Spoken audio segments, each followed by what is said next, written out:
pejy toekarena kosa indray no entina ho anao manaraka nanomboka tamin'ny volana janoary teo dia ampiarina ny fampiakara karama ho 7.5 isanjato amin'ny karama farany ambany zany hoe ho an'ny squad M1 ka hatramin'ny OP3 andrasana tsoatsy kosa ny famoahana ny didy mpampiarana ity fampiakara karama ity izay ny ministeran'ny asa sy ny asa-panjakana no amoaka izany. Andrasana atsoatsy ny famoahana ny didy mpampiarana ny fampiakarana 7.5 isanjato amin'ny karama farany ambany ho an'ny mpiasa amin'ny orinasa tsy miankina ny fanjakana izay notapahana nandritra ny fiverenana raha ny vondron'ny mpampiasa sy ny vondron'ny mpiasa tamin'ny 17 volana janoary lasa teo. Manomboka izao dia 3 sy 3 alina sy ray hetsy ariary ny karama farany ambany raha toka 3 sy 400 sy 4 sy 2 alina sy ray hetsy ariary zany teo aloha. Voakasika amin'ity fampiakarakara ity moa no manomboka tamin'ny fiandohan'ny volana janoary teo iny. Hoazy zany fa hatramin'izay nisy ny dimy-timim-botota nanomboka hatrany amin'ny 2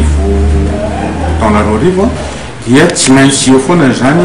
ny fijerena ny sondrom-pidim-piainana amin'ny ankapobeny ny tontolon'ny fandrarana ary koa ny tontolon'ny fampiasana zay zany tsy maintsy mipetraka eo daholo ahafahana maraka amin'ny fipetra hoe inona ny filana inona ny olana mipetraka amin'ny orinasa zakan'ny orinasa ve angatahan'ny mpiasa sa tsy zakan'ny orinasa io moa zany misy izay hoe fijerena zay ny tiako marihana zany dia hoe tamin'ity zany fanatsahana amin'ny azon'ny fanjakana ihany no azon-daty amin'ny privé midika izay fa sondrom-pidim-piainana dia mianjady amin'ny mpiasa rehetra zany io na mpiasa fanjakana na mpiasa aty amin'ny sehatra tsy miankina. Manamora ny fanaraha-maso ny fampiaran'ny orinasa ity fampiakarana karama ity ny fidiran'ny mpiasa ho mpikambana anaty sendika raha ny fanazavana.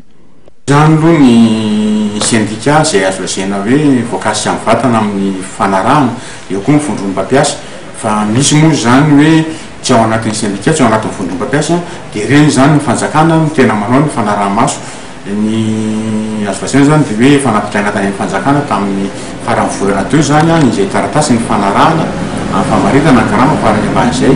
dia anjaran'ny zareo no mamoaka ny degré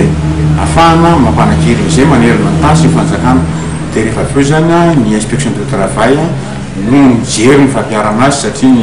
raha asa-pandraram-panjakana moa zany ny tena misahana ny fampiarana ny lalam-panjakana amin'ny ankapobeny fa ny aty amin'ny tontolon'ny asa dia na ny ministeran'ny asa sy ny lalàna sosialy na ny fanaraha-maso ny asa no mijery ny fampiarana an'ireny. Raha misy koa hoe fitarainan'ny mpiasa amin'ny tsy fanajana ny lalam-panjakana io dia manatona ny inspection de travail izy dia ny inspection de travail mandray fipetra mba ampiarana ny lalàna ny fanarahana io.